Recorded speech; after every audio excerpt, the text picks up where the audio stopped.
వేదికను అలంకరించిన పెద్దలు సభ నిర్వాహకులు రాజారాం యాదవ్ గారికి, పెద్దలు మాజీ మంత్రివర్యులు శ్రీనివాస్ గౌడ్ గారికి, మాజీ ఎమ్మెల్యే దాస్యం వినయ్ భాస్కర్ గారికి, మా అన్న మా గురువు గారు బీసీలకు భీష్ముడు లాంటి వాడు మా ఆర్కృష్ణ గారికి, మా తీన్మార్ మల్లన్న గారికి, అందరికీ కూడా పేరు పేరున ఉద్యమ నమస్కారాలు తెలియజేసుకుంటూ, మిత్రులారా ఇక్కడికి విచ్చేసిన వాళ్ళంతా కూడా స్వచ్ఛందంగా బీసీ సమాజం బాగు కోసం వచ్చిన వాళ్ళు.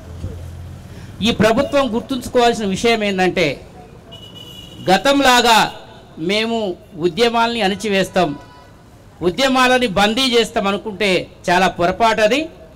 నీ ప్రభుత్వానికి, నీ పోలీసులకు, నీ యంత్రాంగానికి నెల రోజుల పాటు తిప్పలపడ్డ తీర్చలేనంత పని కల్పిస్తాం మేమందరం కూడా. ప్రతి గ్రామంలో రిలే నిరాహార దీక్షలు చేస్తాం. ఈ సమస్య గ్రామ పంచాయతీ నుంచి, మండల్ పరిషత్ నుంచి, జిల్లా పరిషత్ నుంచి, మున్సిపాలిటీ నుంచి రాష్ట్రం వరకు ముడిపడి ఉందనే విషయాన్ని మర్చిపోవద్దు. కాంగ్రెస్ పార్టీ అధికారంలోకి వచ్చిందంటే రాహుల్ గాంధీ గారు ఎంతో గొప్పగా పార్లమెంట్లో మాట్లాడుతున్నాడు. జోడో యాత్రలో బీసీల కోసం, ఓబీసీల కోసం మాట్లాడుతున్నాడు. రాహుల్ గాంధీ గారు ప్రధానమంత్రి అయితే ఈ దేశంలో ఇంకెప్పటి వరకు అన్యాయం జరుగుతున్న బీసీలు బాగుపడతారని చెప్పి ఓట్లు వేయడం జరిగింది. కానీ రేవంత్ రెడ్డి గారు మీరు దానికి భిన్నంగా రాహుల్ గాంధీ గారి మాట పోయే విధంగా, మీ మీద నమ్మకం పోయే విధంగా ప్రవర్తిస్తున్నారు. ఇది ఆల్రెడీ బీసీలలో చర్చ మొదలైంది. మీ కాంగ్రెస్ పార్టీకి డౌన్ఫాల్ స్టార్ట్ అయింది.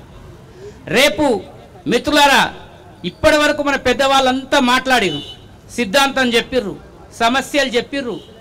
ఈ సమస్యలన్నీ మనం విన్నాం. ఇక నుంచి ఇక్కడికి వచ్చిన వాళ్ళందరూ కూడా ఒక్కొక్కరు 1000 మందికి సమానం.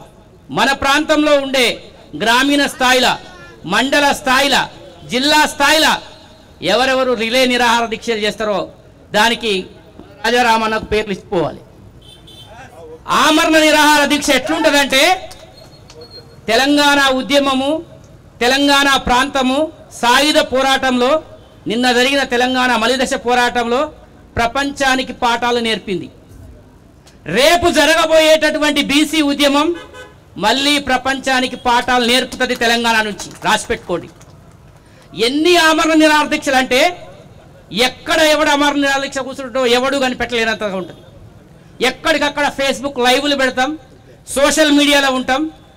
ఎవరెక్కడ ఆమరణ నిరాహార దీక్ష చేస్తున్నారో కూడా ప్రభుత్వం జేజమ్మ వల్ల కూడా కాదు. అన్ని ఆమరణ నిరాహార దీక్షలు చేస్తాము. ప్రతి పల్లెకు ఉద్యమాన్ని తీసుకుపోతాము. రేవంత్ రెడ్డిని బండకేసి కొడితే ఎలక పిల్ల లెక్క చచ్చిపోతారని చెప్పి ఈ సందర్భంగా నేను తెలియజేస్తున్నాను. రేవంత్ రెడ్డి గారు కాంగ్రెస్ పార్టీ మీద గౌరవం ఉంది, రాహుల్ గాంధీ గారి మీద గౌరవం ఉంది. మీరు ఏమనుకుంటున్నారంటే రెడ్లు ఒక్కళ్ళే ఈ రాష్ట్రాన్ని లీడ్ చేస్తున్నారు అనుకుంటారు.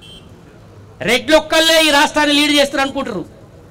మీరు సీట్లు ఇచ్చే స్థానంలో ఉండొచ్చు, మేము ఓట్లు వేసే స్థానంలో ఉండొచ్చు, మా వాళ్ళు మీ దగ్గర సీట్లు తీసుకునే స్థితిలో ఉండొచ్చు. కానీ మేము ఓట్లు వేస్తేనే నువ్వు పెట్టినోడైనా గెలుస్తాడు, నువ్వైనా గెలుస్తావు అనేటువంటి విషయాన్ని మర్చిపోవద్దు. మేము ఓట్లు వేస్తేనే నువ్వు ముఖ్యమంత్రి అయిన విషయాన్ని మర్చిపోవద్దు.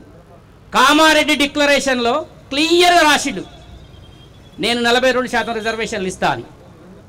సుప్రీంకోర్టులో తీర్పు ఉంది 50% దాటొద్దు అని చెప్పి. నువ్వు ఎట్లా తీర్మానం చేసినావు? తీర్మానం చేసినప్పుడు కులగణన చేయడానికి టైం లేదంటున్నావు. మరి గతంలో కేసీఆర్ గారి నాయకత్వంలో ఆయన గవర్నమెంట్ విషయంలో ఆయన గవర్నమెంట్ సమగ్ర కుటుంబ సర్వే చేసింది, దాన్ని బయటపెట్టు. 58% బీసీలు ఈ రాష్ట్రంలో ఉన్నారని సమగ్ర కుటుంబ సర్వే చెప్తుంది, దాన్ని బయటపెట్టు.